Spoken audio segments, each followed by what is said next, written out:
Sénégal tenant du titre éliminé, ça c'est clair. Et Tribune Quotidienne nous parle d'une situation catastrophique. Le Sénégal éliminé. Vous êtes arrivé en compétition, premier match, vous passez, deuxième, troisième, vous faites carton plein. C'est pas donné. Ça a été l'une des rares équipes à faire carton plein. Carrément. Voilà, donc vous voyez un peu. Et finalement, la chose avait...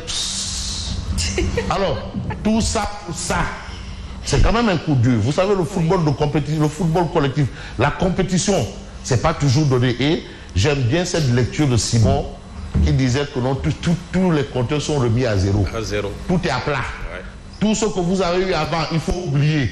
Il faut voir devant. Parce que le triomphalisme, ça nous gagne souvent. L'émotion est maigre, la raison est hélène. Alors, Habib Diallo inscrit le but le plus rapide de la CAN. Vous avez ce fait. Aliou Cissé, mais qui reconnaît quand même les erreurs. C'est vrai qu'il y a un journal qui vous dit que l'arbitre, vraiment, il est passé à côté. Ah oui, l'arbitre, là, vraiment, il a fauté. Je ne sais pas d'où il vient, mais je ne crois pas qu'il vienne de là où on nous a dit là. Vraiment. Non. Sur plusieurs actions, il a fauté. Sur plusieurs actions. Peut-être même hésité à sanctionner. Voilà. Ouais. De part et d'autre. Hein? De part et d'autre. De part et d'autre. L'arbitre du match d'hier. Du match, de part et d'autre. Parce que quand vous voyez bien, il y a un carton rouge qui n'a pas été sifflé. C'est vrai. Un penalty qui n'a pas été sifflé. C'est un penalty qui n'a pas été sifflé. De part et d'autre. Est-ce qu'il était à la hauteur de la rencontre? Parce que quand même, c'est un choc au sommet du football africain. Alors, Aliou Cissé, on a eu du mal à trouver Sadio et Ismaïla Sarr. Voilà aussi un fait. C'est vrai. Le placement. Si vous avez du mal à trouver Sadio et Ismaïla Sarr, c'est que les transmissions n'ont pas marché. Qui sont à la pointe de l'attaque. Ah! Et d'ailleurs, on a vu le match, à chaque fois qu'il y avait contre-attaque, on ne voyait que ces deux-là devant. Ouais. Et où était le reste? C'est vrai que bon, le football, on regarde et on ne sait pas. C'est les Simons là qui ont été à Tamalé et autres qui connaissent le football. Aliou Cissé a eu du mal, on a eu du mal à trouver Sadio et Ismaïla Sarr. Maintenant, les techniciens là, hein, ceux qui maîtrisent les sujets, qui nous expliquent comment on en est arrivé à cette situation. Est-ce que aussi c'est notre ami là qui n'a pas été à la hauteur?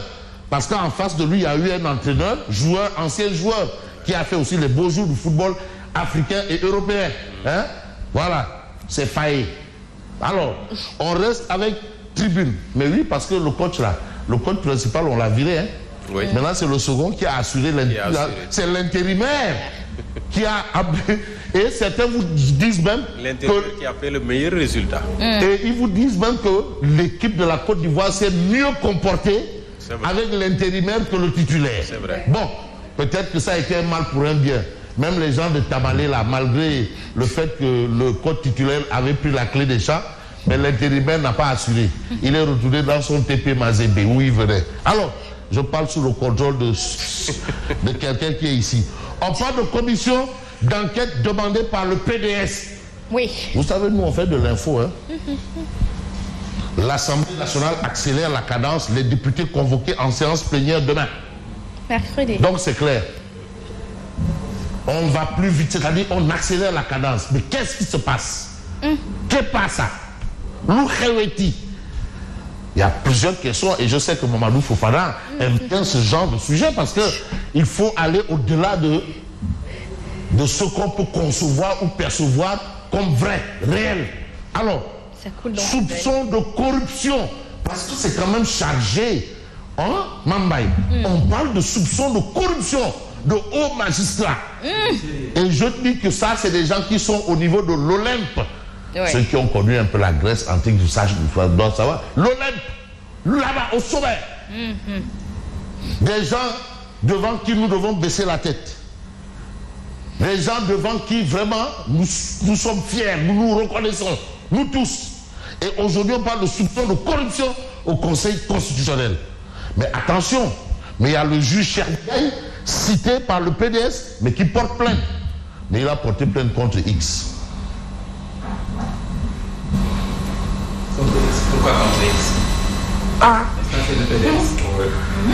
Il est représenté le président du groupe parlementaire du PDS Walou, démocratie, liberté et changement. Changement sopi. Affaire.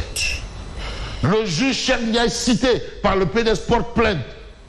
Vous avez, il y a des choses qui commencent à être dévoilées. Mais comment est-ce qu'il y a un député qui a dit, mais comment est-ce que cette liste-là, qui était prévue au moment où tout le monde attendait, à 22h, comment cette liste s'est retrouvée sur la place publique à 14h? Qui a fouillé ça? Donc c'est une interrogation. Moi j'ai suivi un député, c'est Sali Oudien, qui a posé cette question. Il faudrait bien qu'on nous explique. Parce que quand même le Conseil constitutionnel, mais attention, ce n'est pas des informations qu'on fuite. Comment est-ce que cette information s'est retrouvée sur la place publique à 14h? Ah, moi, je n'ai pas eu cette info. Mais il y en a qui disent qu'ils l'ont eu. Mais on va aller plus loin. Le PDS contre-attaque, les 7 sages menacent. Parce que aussi, actuellement, vous voyez que la société civile a fait des sorties. Oui. Aujourd'hui, et j'ai Denis Nour de la Ligue sénégalaise qui dit non, eux, tout ce qu'ils veulent, c'est la tenue des élections à date échue. Le respect du calendrier électoral. Oui. Le reste, de toutes les façons, c'est ça. Vous avez Oumar Faye de l'Erel Aska, lui, Riyal, qui dit, ah, ça, si c'est comme ça, ça veut dire que non, c'est pourri. Parce que, si on se réfère à la Côte d'Ivoire, c'est quand c'est pourri que ça sent. Donc ça veut dire que ça sent pas bon.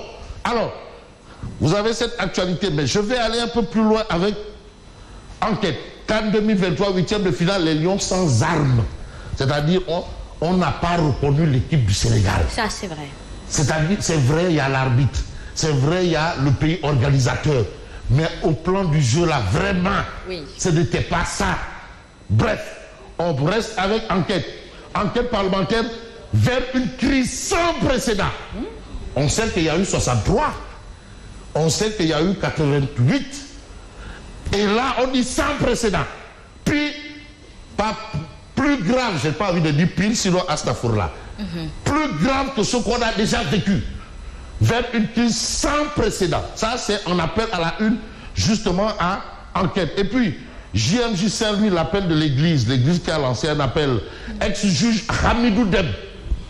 Le malaise actuel de la justice ne saurait être résolu par des réformettes. C'est quelque chose de sérieux.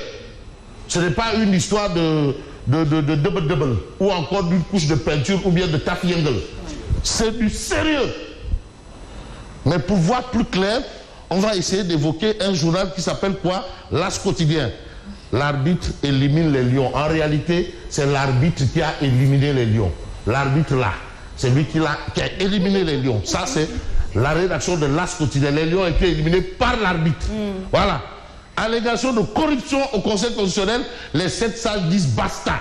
Le juge Cheikh Ndiaye porte plainte pour diffamation contre X. Le PDS persiste et sert une leçon de droit à l'UMS. Leçon de droit.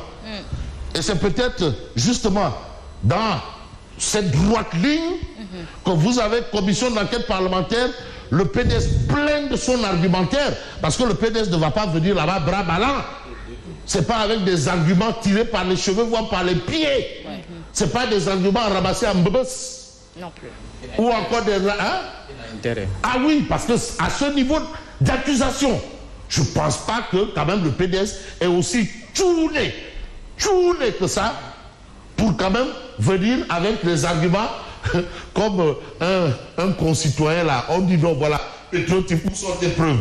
Il a venu à l'OFNAC des coupures de journaux. C'est ça, un concitoyen de Fofana là. On lui dit amène tes preuves, il amène des coupures de journaux pour dire que oui, dans tel journal on a dit ceci, cela. C'est pas ça.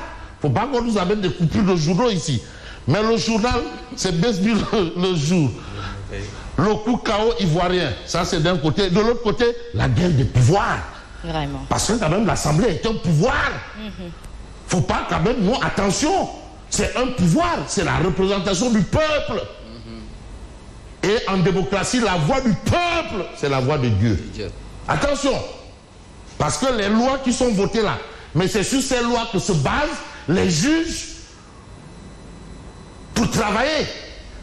Et les lois sont votées à l'Assemblée nationale. D'ailleurs, Birahim sait que hier, quand on l'a interpellé, il a réagi. Il dit non, mais attention, il faudrait bien que les choses se fassent dans les règles de l'art. L'art pour l'art, c'est